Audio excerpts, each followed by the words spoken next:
Supreme court के एक 3 जज बेंच ने 97th कॉन्स्टिट्यूशनल अमेंडमेंट एक्ट के कुछ प्रोविजंस को क्वॉश कर दिया है।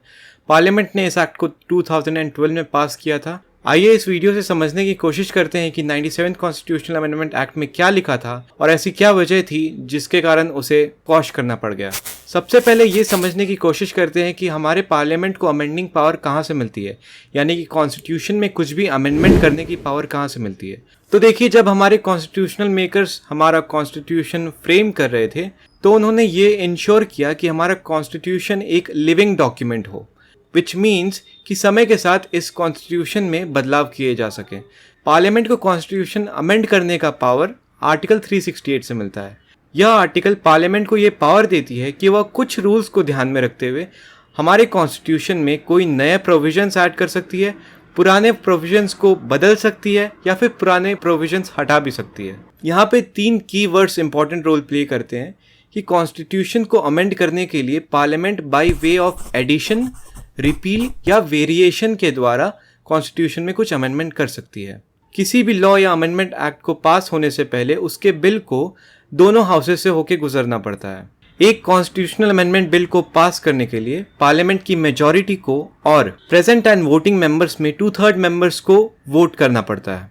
ये प्रोसेस दोनों हाउसेस में होने के बाद बिल को प्रेसिडेंशियल एसेंट के लिए प्रेसिडेंट के पास भेज दिया जाता है। बट जैसा मैंने बोला, आर्टिकल 368 कुछ लिमिटेशंस भी प्रोवाइड करती है जिसके अकॉर्डिंग पार्लियामेंट हर चेंज नहीं कर सकती कॉन्स्टिट्यूशन में। अगर हम आर्टिकल 368 के क्लॉज 2C और 2E को साथ में पढ़े तो हमें ये समझ में आएगा कि कॉन्स्टिट्यूशन के 7th शेड्यूल में कुछ चेंजेस लाने के लिए इंडिया के 50% से भी ज़्यादा स्टेट्स को उस बिल को रैटिफाई करना पड़ेगा। बिल को रैटिफाई करने या रैटिफिकेशन से आप ये समझ सकते हैं कि अगर कोई स्टेट किसी बिल को रैटिफाई करती है तो वो एक कंसेंट देती है कि अगर वो बिल लॉ में कन्वर्ट हुआ तो वो स्टेट उस लॉ से बाउंड होगी। ये पॉइंट इंपॉर्टेंट है और ये बात हमें वीडियो में आगे समझ में आएगी। अब 97th अमेंडमेंट एक्ट को लाने का पार्लियामेंट का क्या मकसद था, इसे समझने की कोशिश करते हैं। यह अमेंडमेंट एक्ट कोऑपरेटिव सोसाइटीज के रेगुलेशन के लिए थी। तो देखिए, इंडिया में कोऑपरेटिव सोसाइटीज का काफी सिग्निफिकेंस है। कोऑपरेटिव सोसाइटी इंडिया के कॉन्टेक्स्ट में एक ऑटोनोमस बॉडी है जिसके मेंबर्स किसी एंटरप्राइज को जॉइंटली ओन करते हैं और उसे डेमोक्रेटिकली कंट्रोल करने की कोशिश करते हैं। हमारे यहाँ कोऑपरेटिव सोसाइटीज एग्रीकल्चर, क्रेडिट और मार्केट में काफी इंपॉर्टेंट रोल प्ले करते हैं। इनफैक्ट कुछ कोऑपरेटिव सोसाइटीज जैसे कि इफको यानी IIFCO फर्टिलाइजर्स के 30% मार्केट को कंट्रोल करती है। और भी कई सारे इंडस्ट्रीज है जैसे कि मिल्क और हैंडलूम इंडस्ट्री, जहां पे ये cooperative societies significant role play करती है। ब्रिटिश रूल के समय गवर्नमेंट ऑफ इंडिया एक्ट 1919 के according cooperative societies provincial list में आती थी। इसका यह मतलब है कि कोऑपरेटिव सोसाइटीज को उस समय की प्रोविंसेस गवर्न करती थी। और हमारे कॉन्स्टिट्यूशन में भी कोऑपरेटिव सोसाइटीज का प्राइमरी कंट्रोल स्टेट के हाथों में दिया गया है। कोऑपरेटिव सोसाइटीज कॉन्स्टिट्यूशन के 7th शेड्यूल में स्टेट लिस्ट में आती है। पिछले कुछ समय से कोऑपरेटिव सोसाइटीज कुछ सेंसिटिव मार्केट्स जैसे कि इंश्योरेंस और बैंक्स, उसमें भी काफी इंपॉर्टेंट रोल प्ले करने लगी हैं। इस वजह से इन सोसाइटीज को रेगुलेट करने के लिए गवर्नमेंट ने ये एक्ट लाया था। साथ ही साथ गवर्नमेंट ने एक नई ministry, union ministry of cooperation भी लॉन्च की है, जो कि अपेरेंटली कोऑपरेटिव सोसाइटीज को रेगुलेट करने के लिए ही है। तो ये हो गया एक्ट का बैकग्राउंड। अब इस अमेंडमेंट एक्ट के स्टेटमेंट्स एंड ऑब्जेक्ट्स में यह लिखा है कि ये कोऑपरेटिव सोसाइटीज के इंडिपेंडेंस और ट्रांसपेरेंसी के लिए इंट्रोड्यूस की गई है। इंटरेस्टिंग पॉइंट यह है कि इस एक्ट के थ्रू पार्लियामेंट ने कई सारे जिससे कि सेंट्रल गवर्नमेंट कोऑपरेटिव सोसाइटीज को कंट्रोल कर सके। इस एक्ट के थ्रू पहले तो आर्टिकल 19(1)(c) में सिटीजन्स को यह फंडामेंटल राइट मिल गई कि वह एक कोऑपरेटिव सोसाइटी फॉर्म कर सके। बट इस एक्ट का सब्सटैंशियल मटेरियल कॉन्स्टिट्यूशन के पार्ट 9B ऐड किए जाने में है। तो इस एक्ट ने कॉन्स्टिट्यूशन में पार्ट 9B ऐड किया, जिसमें कोऑपरेटिव सोसाइटीज कैसे गवर्न होंगी ये काफी डिटेल में दिया हुआ है। इस पार्ट में यह लिखा गया कि हर साल कोऑपरेटिव सोसाइटीज का ऑडिट होगा, उन्हें इनकम टैक्स रिटर्न्स फाइल करने होंगे, बोर्ड मेंबर्स की टेन्योर क्या होगी यह भी लिखा हुआ है, और कुछ कैंडिडेट्स के लिए रिजर्वेशन होगी, इस पे भी बात की गई है। आप इसके प्रोविजंस डिटेल में पढ़ने के लिए डिस्क्रिप्शन बॉक्स से उस लिंक को एक्सेस कर सकते हैं। Judgement of the Supreme court.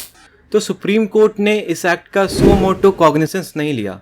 यह एक्ट 2012 में ही पार्लियामेंट के द्वारा पास किया जा चुका था और 2013 में गुजरात हाई कोर्ट ने इसे क्वॉश कर दिया था। गवर्नमेंट इसी जजमेंट को अपील करते हुए सुप्रीम कोर्ट तक पहुंची। मैंने पहले कहा था कि कुछ एक्ट्स को पास करने से पहले, यानी कुछ नए प्रोविजंस कॉन्स्टिट्यूशन में ऐड करने से पहले 50% से ज़्यादा स्टेट्स का रैटिफिकेशन ज़रूरी है। कोर्ट में गवर्नमेंट का मेन आर्ग्यूमेंट यह था कि ये एक्ट किसी भी सब्जेक्ट को 7th शेड्यूल में स्टेट लिस्ट से निकाल के यूनियन लिस्ट में नहीं डाल रही, यानी कोऑपरेटिव सोसाइटीज़ को ये स्टेट लिस्ट से उठा के यूनियन लिस्ट में नहीं डाल रही है। गवर्नमेंट के अकॉर्डिंग यह एक्ट सिर्फ गाइडलाइंस प्रोवाइड करती है कि अगर फ्यूचर में किसी स्टेट को कोऑपरेटिव सोसाइटीज़ को रेगुलेट करने के लिए कोई नया एक्ट यानी कोई नया स्टेट एक्ट लाना पड़े तो यह एक्ट उस समय हेल्प करेगी। दूसरी तरफ गवर्नमेंट के ऑपोजिट साइड यह मेन आर्ग्यूमेंट था कि इस एक्ट के पास होने के बाद स्टेट्स का कोऑपरेटिव सोसाइटीज पे कंट्रोल कम हो जाएगा और इसलिए पूरे एक्ट को ही रिपील कर दिया जाना चाहिए। गुजरात हाई कोर्ट ने माना कि स्टेट का कंट्रोल कोऑपरेटिव सोसाइटीज पे रेस्ट्रिक्ट हो जाएगा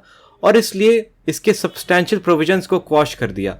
सुप्रीम कोर्ट ने इसी जजमेंट को अपहोल्ड किया है। साथ ही साथ सुप्रीम कोर्ट ने यह क्लियर किया है कि यह जजमेंट, सुप्रीम कोर्ट का यह जजमेंट उन कोऑपरेटिव सोसाइटीज के लिए ही वैलिड है जो किसी एक पर्टिकुलर स्टेट से बिलोंग करते हैं, यानी वह कोऑपरेटिव सोसाइटीज जो एक से ज्यादा स्टेट्स में बेस्ड है उसका मेन कंट्रोल यूनियन गवर्नमेंट के पास ही होगा। इस जजमेंट के माइनॉरिटी जज जस्टिस जोसेफ ने एक सेपरेट जजमेंट में इस पूरे के पूरे एक्ट को ही रिपील करने की बात की। तो जिस्ट ऑफ द मैटर यह है कि पार्ट 9B के काफी सारे प्रोविजंस को रिमूव करने का ऑर्डर हुआ है और जो भी प्रोविजंस बचे हैं वो मल्टी स्टेट कोऑपरेटिव सोसाइटीज के लिए हैं। साथ ही साथ union ministry of cooperation multi state cooperative societies के रेगुलेशन के लिए एग्जिस्ट करती रहेगी। इस जजमेंट का मेन रैशनल यह था कि कुछ अमेंडमेंट एक्ट्स पास करने से पहले या फिर एक नॉर्मल लॉ पास करने से पहले 50% से ज्यादा स्टेट्स का रैटिफिकेशन जरूरी है। तो यहाँ पे सवाल ये आता है कि does government have a work around, क्या वो किसी और तरीके से इस एक्ट को इम्प्लीमेंट कर सकती है?